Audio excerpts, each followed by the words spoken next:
दोस्तों ये तीन banks ICIC bank, Kotak Mahindra bank और एचडीएफसी बैंक, इन तीन बैंक्स पे बहुत सारे लोगों के सवाल आते हैं कि इनमें से किस बैंक में इन्वेस्ट किया जाए।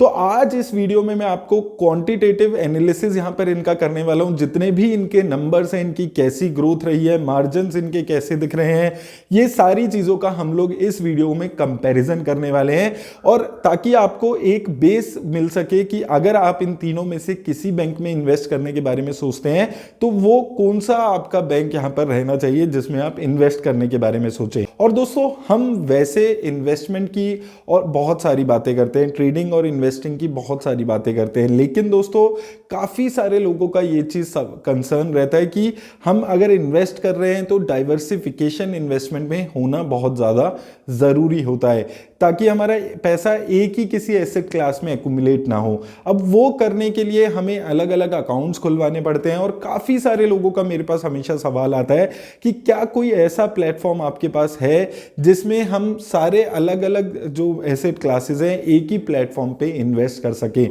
तो अभी रिसेंटली एक प्लेटफॉर्म मुझे यहां पर नजर आया है जिसमें आप अलग अलग एसेट क्लासेस में एक ही प्लेटफॉर्म पे इन्वेस्ट कर सकते हैं, जिसका नाम है मिंट सीएफडी। और दोस्तों इस एक प्लेटफॉर्म में आप इंडिया के स्टॉक्स, इंडिया की निफ्टी बैंक हो गया या उसके अलावा बैंकिंग स्टॉक जितने भी स्टॉक्स हैं वो हो गए, यूएस के स्टॉक्स हो गए, या फिर अगर हम क्रिप्टो करेंसीज की बात करते हैं या फिर इंडिया की कॉमोडिटीज जैसे कि गोल्ड, सिल्वर, इन सब के फ्यूचर्स में यहां पर आप इस एक सिंगल प्लेटफॉर्म के थ्रू ट्रेड कर सकते हैं। और यहां पर अच्छी बात क्या है, देखिए कि यहां पर आपको जीरो ब्रोकरेज देनी होती है, ना ब्रोकरेज आपको यहां पर कोई देनी है, ना आपको कोई कमीशन देना है, और साथ में कोई हिडन चार्जेस भी आपको यहां पर पे नहीं करने होते। इसके साथ साथ इनका जो कस्टमर सर्विस है वो भी 24/7 यहां पर अवेलेबल होता है। तो अगर आपको कोई दिक्कत आती है तो आप कभी भी कॉल करके उनके कस्टमर सपोर्ट से यहां पर सपोर्ट ले सकते हैं। विड्रॉल का जो प्रोसेस है वो भी 24/7 यहां पर रहता है, तो वो भी एक काफी अच्छी बात यहां पर आपके लिए मिल जाती है।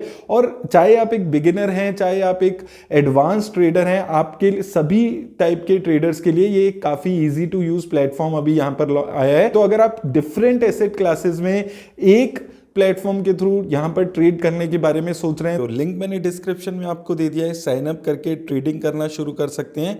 और बाकी इंफॉर्मेशन और डिटेल्स के लिए आप इनकी वेबसाइट्स www.mintcfd.com भी विजिट कर सकते हैं। नया आईडी क्रिएट करने से पहले उनके वेबसाइट पे से डेमो अकाउंट भी ट्राई कर सकते हैं। तो trade and try the platform for free. तो आइए दोस्तों एक बारी देख लेते हैं कि इन तीनों बैंक्स की कैसे यहां पर कंपैरिजन नजर आ रहे हैं। तो दोस्तों सबसे पहले हम कुछ एलोकेशंस पे यहां पर बात करने वाले हैं। तो सबसे ज्यादा जिस बैंक का मार्केट कैप है वो है तीनों में से एचडीएफसी बैंक। तो तीनों में से अगर आप साइज की बात करते हैं तो सबसे बड़ा बैंक जो है वो यहां पर एचडीएफसी बैंक है। उसके बाद आ जाता है आईसीआईसी बैंक, और सबसे छोटा बैंक अगर हम इन तीन बैंक्स में कंपेयर करते हैं तो कोटक महिंद्रा बैंक यहां पर है 3 लाख करोड़ के आसपास मार्केट कैप के साथ। वहीं दोस्तों कासा रेशो पे अगर हम बात करते हैं तो कासा रेशो का मतलब हो जाता है current account saving account ratio.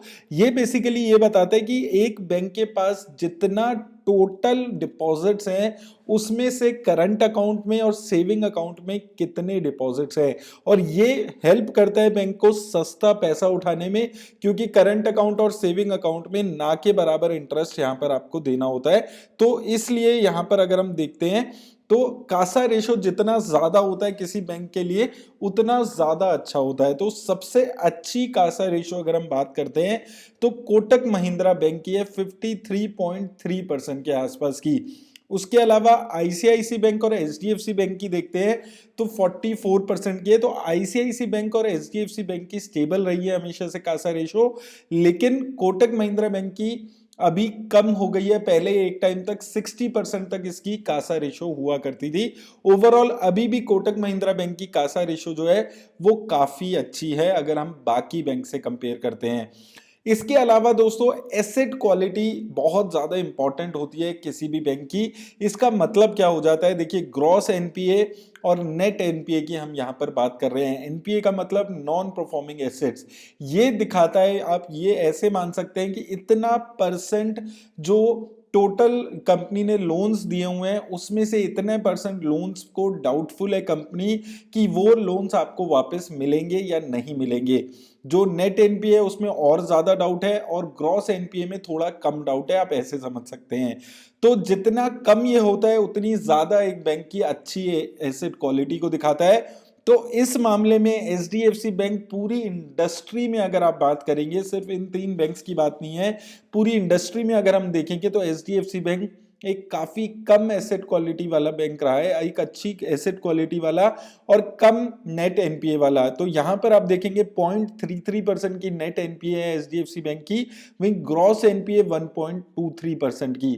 उसके बाद दूसरे नंबर पे आ जाता है कोटक महिंद्रा बैंक जिसमें 0.48% की नेट एनपीए है और ग्रॉस एनपीए पे भी अगर हम बात करते हैं तो 1.19 है। और इन तीनों बैंक्स में सबसे ज्यादा जो ग्रॉस एनपीए हैं वो आईसीआईसी बैंक के हैं 3.07% और नेट एनपीए भी अगर हम देखते हैं तो 0.55% सबसे ज्यादा इन तीनों में से आईसीआईसी बैंक है। तो एसेट क्वालिटी के मामले में बेस्ट है एचडीएफसी बैंक और सबसे खराब यहां पर इन तीनों में आईसीआईसी बैंक यहां पर नजर आता है। उसके बाद चलते हैं सेल्स ग्रोथ पे। तो देखिए सेल्स ग्रोथ पे मैंने यहाँ पे 3 साल और 5 साल का पीरियड लिया है। तो जो ब्लू कैंडल है वो आपको दिखा रहा है कि 3 साल में कितनी सेल्स की ग्रोथ रही है इन तीनों बैंक्स की, और 5 साल की ग्रोथ आपको यहाँ पर रेड कैंडल से दिख रही है। तो आपको यहाँ पर दोस्तों देखने को मिलेगा कि अगर हम 3 साल की ग्रोथ देखते हैं तो आईसीआईसी बैंक और एचडीएफसी बैंक इन दोनों की ही लगभग एक जैसी रही है। अगर हम सिर्फ सेल्स की ग्रोथ की बात कर रहे हैं 10 से 9% की इन दोनों की ग्रोथ रही है। लेकिन पिछले 3 सालों में कोटक महिंद्रा बैंक की जो सेल्स है वो सिर्फ 4% से ग्रो हुई है। और ये भी एक रीजन है कि जो कोटक महिंद्रा बैंक है उसका शेयर इतना अच्छा इस वक्त परफॉर्म नहीं कर पा रहा है। तो यहां पर तीनों बैंक्स में से सबसे अच्छी क्वालिटी का अगर हम देखते हैं आईसीआईसी बैंक में सेल्स ग्रोथ सबसे अच्छी यहां पर दिख रही है और 5 सालों में लगभग एक जैसी है। लेकिन एचडीएफसी बैंक की 5 सालों में सेल्स ग्रोथ तीनों में से सबसे अच्छी यहां पर नजर आ रही है।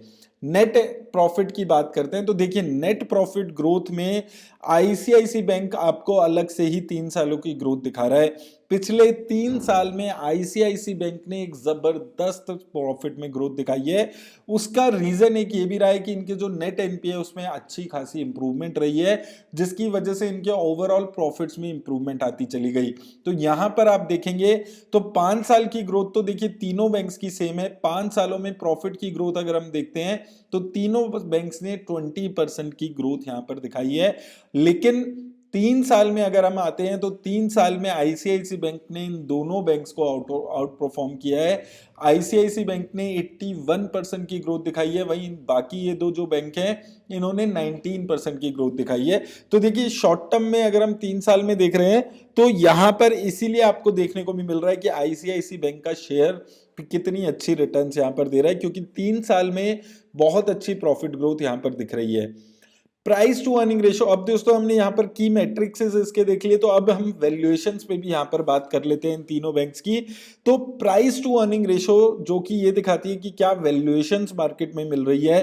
तो इस वक्त अगर हम देखेंगे तो सबसे सस्ता प्राइस टू अर्निंग रेशो के एंगल से अगर हम किसी को देखते हैं तो आईसीआईसी बैंक सबसे सस्ता इन तीनों बैंक्स में नजर आता है। आईसीआईसी बैंक 18 की प्राइस टू अर्निंग रेशो है, एचडीएफसी बैंक की 20.4 की प्राइस टू अर्निंग रेशो है और कोटक महिंद्रा बैंक की 24.1 के आसपास की है। तो तीनों में से जो सबसे महंगा बैंक इस वक्त नजर आ रहा है वो है कोटक महिंद्रा बैंक 24.1 की, सबसे सस्ता आईसीआईसी बैंक नजर आ रहा है। लेकिन ये भी देखते हैं कि average price to earning ratio इनकी पिछले 5 साल में कैसी रही है। तो अगर हम average price to earning ratio in तीनों बैंक्स की यहां पर देखते हैं पिछले 5 साल की एवरेज में, तो आपको एक चीज समझ आएगी कि ये तीनों ही बैंक्स अपनी एवरेज से काफी नीचे इस वक्त ट्रेड करते हुए नजर आ रहे हैं। पी रेशो के मामले में अगर हम बात कर रहे हैं तो आईसीआईसी बैंक अभी 18 के आसपास चल रहा है, वहीं इसकी जो एवरेज रही है वो 24.1 की रही है। उसी तरह कोटक महिंद्रा बैंक में बहुत अच्छी खासी गिरावट इसके पीई में आई है, क्योंकि पिछले 3 साल में इसकी जो सेल्स है उसमें कोई बहुत ज्यादा ग्रोथ नहीं हुई है, 4% की ही ग्रोथ हुई है। तो वहां पर भी आपको यही चीज देखने को मिलती है। वहीं अगर हम एचडीएफसी बैंक की बात करते हैं तो एचडीएफसी बैंक में भी यहां पर गिरावट है, इस वक्त 20 के आसपास इसकी प्राइस टू अर्निंग रेशियो चल रही है। एवरेज 5 सालों की आप देखेंगे तो 26 के आसपास की है। तो ये तीनों ही bank price to earning ratio के मामले में काफी ज्यादा गिरावट इन तीनों ही बैंक्स में एवरेज में देखने को मिलती है। यहां पर हम देख सकते हैं सबसे ज्यादा अगर आप गिरावट वाइज देखेंगे तो कोटक में, महिंद्रा बैंक में है कि 24 का पी रह गया, जो पहले प्रीवियसली 36 का चला करता था। और वहीं अगर हम आईसीआईसी बैंक देखते हैं तो वहां पे भी अच्छी खासी गिरावट है। वहीं दोस्तों प्राइस टू बुक रेशो हम यहां पर देख लेते हैं तो basically price to book ratio ये दिखा रही है कि बुक वैल्यू के अकॉर्डिंग इनकी अभी क्या वैल्यूएशंस हमें मार्केट में मिल रही है। तो उस मामले में भी सबसे सस्ता अगर हम प्राइस टू बुक रेशो देखते हैं तो वो आईसीआईसी बैंक की देखने को मिलती है 3.17 के आसपास। प्राइस टू बुक वैल्यू के हिसाब से अगर हम देखते हैं तो सबसे महंगा एचडीएफसी बैंक यहां पर नजर आता है और उसके बाद कोटक महिंद्रा बैंक 3.55 के आसपास आ जाता है। तो ये कुछ की रेशोज हमने यहाँ पर इस बैंक्स की डिस्कस की है। अगर आपको ऐसी वीडियो और बैंक्स की देखनी है तो हमें मुझे कमेंट करके बताइए और कंपनीज का हम ऐसे ही कंपैरिजन करेंगे। अब दोस्तों अगर हम इस वीडियो को कंक्लूड करते हैं तो एक चीज समझ आ रही है कि अभी इन तीनों ही बैंक्स में अगर हम देखते हैं तो सबसे अच्छी ग्रोथ शॉर्ट टर्म में 3 सालों में आईसीआईसी बैंक दिखा रहा है, लेकिन आईसीआईसी बैंक की जो एसेट क्वालिटी है वो थोड़ी सी खराब नजर आती है।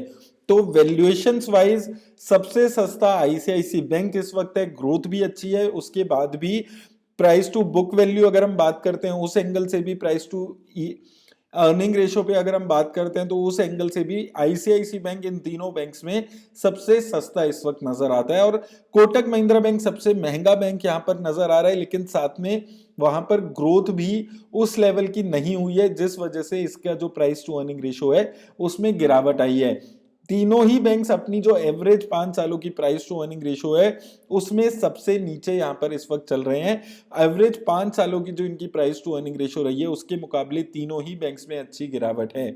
तो ये थी मेरी एनालिसिस इन तीनों बैंक्स की। उम्मीद करता हूं आपको इससे हेल्प होगी, लेकिन आपको एक चीज याद रखनी है, ये वीडियो किसी भी तरह की इन्वेस्टमेंट की एडवाइस नहीं है। मिंट सीएफडी का लिंक मैंने डिस्क्रिप्शन में दे दिया, उनकी वेबसाइट पे भी जाकर आप सारी इंफॉर्मेशन देख सकते हैं और ट्रेडिंग करना शुरू कर सकते हैं। मेरी तरफ से बस इतना ही, धन्यवाद।